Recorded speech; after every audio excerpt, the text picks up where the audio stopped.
Welcome back to the deep dive. This is where we grab one really potent idea, pull it apart, and try to get right to the heart of what makes it tick. We've all seen people, and maybe ideas. They just draw others in, right? While some really struggle. So today we're cutting right to it with this really concise statement from our source. Excerpts from Become the Leader People Follow. And the statement is this: create a following. People want to believe in something, be the one they follow. It sounds so simple, doesn't it? Like just a few words. Yeah. But it kicks off so many questions, I think, about leadership, connection, what makes people actually follow. For me, it's like, okay, what is this something? And how do you actually become that person? Let's unpack this one. Feels fundamental. Oh, absolutely. It really is elegant the way it boils down such a complex dynamic. It gets to the core components. It's not just about being charismatic or having power, though those can play a part, sure. It touches on something really primal, a deep human need. And then it gives a pretty direct path for tapping into that. The implications, well, they're huge for anyone wanting to inspire others. Anywhere, really. Right. So, okay, let's start with that first bit then, the observation. People want to believe in something. Why? Why is that such a universal thing, this craving? It's more than just wanting facts, right? Yeah, that's exactly the place to start. It's the foundation for everything else here. And it's not just like a casual preference. It seems deeply wired into our psychology, maybe even our evolution. Psychologically speaking, we humans, we really crave meaning. We need purpose, direction. Think about it. The world often feels chaotic, right? Uncertain. Yeah. So having a belief system, whether it's some grand vision or a shared cause or just, clear values, it gives us a framework. It helps. It brings clarity. It sort of calms the anxiety, and it gives that sense of belonging. That's huge. Belonging. Yeah, Sure. a good story, a narrative Yeah. helps us figure out our place, Yeah. our purpose, and crucially, where we fit in with others, our community. We're kind of tribal creatures, aren't we? Belonging to something bigger than just ourselves, something we trust. It meets this deep need for security, for identity. It's not necessarily blind faith we're talking about. It's finding something that clicks, that resonates, gives shape to things, guides us. And leaders will, whether they know it or not, they're either connecting with this powerful force or they're really missing out.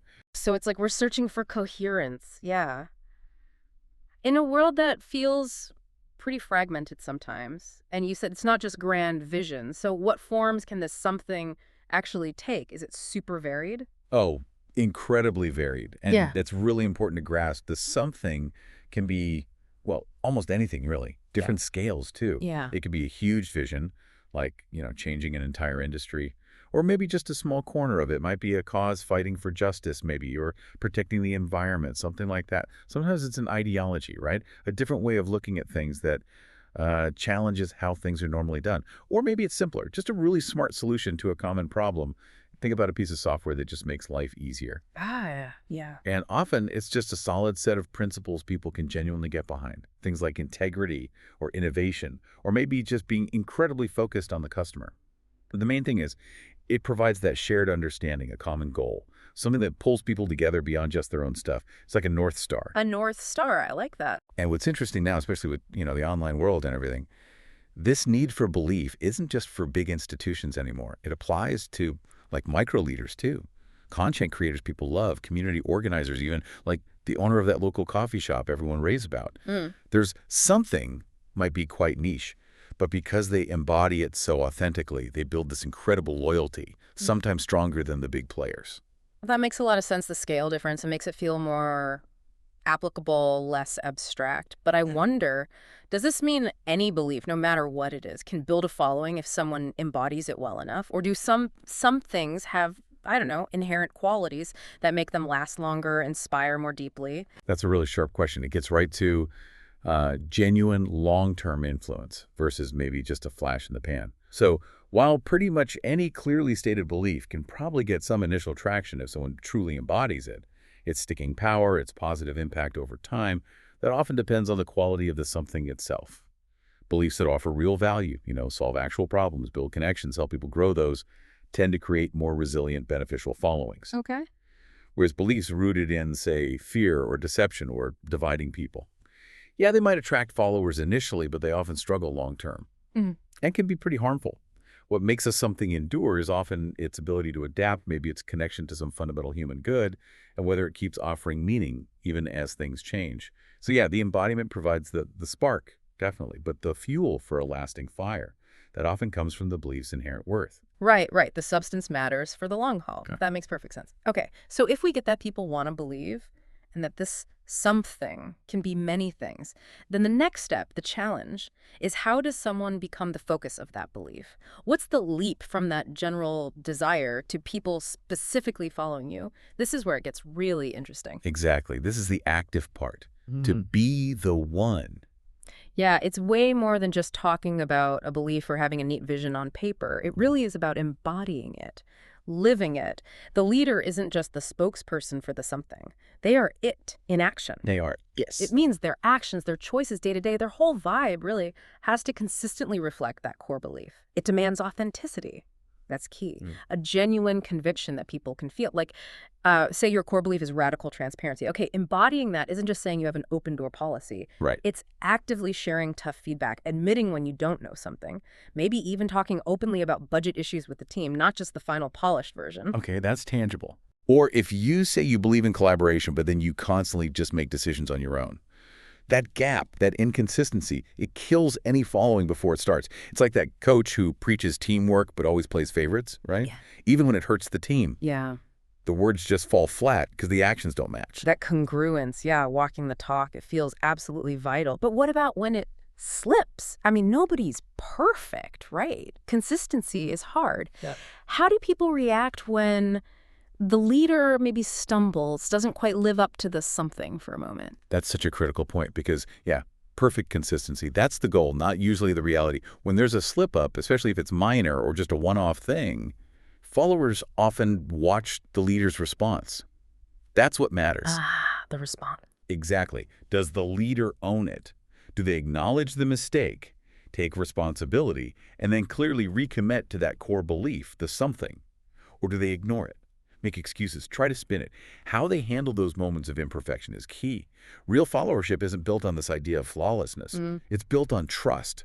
And you can actually build trust even through mistakes if you handle them with integrity and reinforce that commitment. You can show humility, resilience, deepen the connection even. Interesting. But if the inconsistency becomes a pattern, if that gap between what's said and what's done keeps getting wider, then yeah, trust evaporates and the following disappears because the leader just isn't making that something feel real or credible anymore. But when a leader truly is the belief, wow, it makes something abstract feel totally real, relatable. Imagine just trying to follow an idea written down somewhere. It's hard, right? It's cold, not very inspiring. Yeah, definitely. But when you see that idea, that vision, those values lived out every day by a person, how they talk, how they handle pressure, how they treat people, their commitment, even when it's tough or inconvenient, it makes it real. That builds deep trust. It inspires a kind of commitment that's way beyond just doing what you're told. This isn't just about superficial charisma, which can fade. It's about congruence, actions matching words, walking the talk. Walking the talk. When a leader genuinely practices what they preach, they make the belief believable, and they make themselves someone worth following. I remember leading this volunteer project once. We had a massive setback. Our whole something was this unwavering commitment to the community. Okay. Instead of trying to gloss over, I just laid out how tough it was, reminded everyone why we were there, that core purpose, and then, well, I just started doing the next hard task myself, picking up trash right alongside everyone. People didn't just believe in that moment, they felt it. And they rallied. It was powerful. That's a fantastic example. And yeah, that difference between just having a belief and truly embodying it, it's huge. It shifts things from just like intellectual agreement to a real emotional connection, trust. And like you said, this isn't just for CEOs or historical figures. It applies everywhere. Leading a small team, a community project, maybe even within your family. These ideas work. So let's bring it right back to the listener. What does this mean for someone listening right now, wanting to build an authentic following in their own sphere? How can you, listening now, actually start applying this today? Yeah, this is the crucial takeaway, isn't it? Making it practical. If you connect this principle to your world, listener, it works at any scale, big or small. First step, you've got to really identify your something. What is it for you? And this isn't just a fuzzy feeling. It needs clarity. Think of it like your personal North Star or your team's North Star. Okay, how do you find that? Good question. Maybe ask yourself, what problem do I feel really passionate about solving? What future am I genuinely trying to create, even in my own small way? What values are totally non-negotiable for me? The ones I defend even when it's hard, which just lights me up when I talk about it. Sometimes finding your something is about reflecting on purpose, right?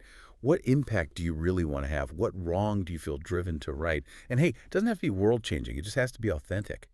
True for you. Okay, so you do that reflection, maybe wrestle with it a bit and land on your something. Then comes the tough part, right? Embodying it. What are some real practical things someone can do? And what are the traps to avoid? Absolutely. Once you got that something clearer, the next vital step is Mm, asking, okay, how do I genuinely live this out every day yeah. in my actions, my decisions? It's about consciously aligning what you do, what you say, what you prioritize with that core belief. Yeah. Let's got a couple of examples. Yeah, good idea. Okay, say your something is continuous learning and growth, right? Hmm. Do you actually share what you're learning? Do you admit when you don't know stuff and try to find out? Do you encourage others to try things, even if they might fail? Or is it all just about results, avoiding anything new? Makes sense. Or maybe your something is customer obsession. Are you really fighting for the customer's needs, even when it costs something or it's inconvenient? Do you listen hard to feedback, even the complaints, and make fixing things a priority? Or do you get defensive, pushback? Got it. One more nest, maybe it's empowerment and autonomy. Okay, do you delegate real responsibility with clear goals, but then give people freedom on the how? Do you offer support, mentoring, or do you end up micromanaging everything? Right. The actions speak louder. Totally. And the pitfalls. A big one is trying to embody a belief you think you should have instead of one you actually feel deep down. People sniff out inauthenticity really fast. If it's not yours, it feels forced, won't connect. Second, inconsistency. We talked about that. Saying one thing, doing another. Kills trust. Third, maybe fear of vulnerability. Embodying a belief often means taking a stand, making hard choices, sometimes admitting you messed up. That can feel risky, exposed. But it's crucial for building that trust. This whole approach, it builds real influence. Because you're not just telling people what to believe, you're showing them, making the abstract real. Which brings up that question for you, the listener. What belief are you actually inspiring? Are you truly living it? How do your actions make that something compelling for others? It shifts things away from just having a title or authority towards people choosing to follow because they connect with what you stand for. Wow. That's a really profound shift in perspective away from leadership as just a role towards leadership as like an authentic expression of what you truly believe. So, our deep dive today into create a following, people want to believe in something, be the one they follow. It really shows that inspiring people starts with understanding that deep human need to believe. And then it takes that courageous step, that consistent effort to actually embody the belief, make it visible, real, tangible for others. So as you go about your day to day, maybe reflect on this. What's something do you genuinely believe in? What really drives your actions? And then think, what are some small, consistent ways you can start actively being the embodiment of that belief so others can see it and maybe, just maybe, follow? Thanks so much for joining us on this deep dive.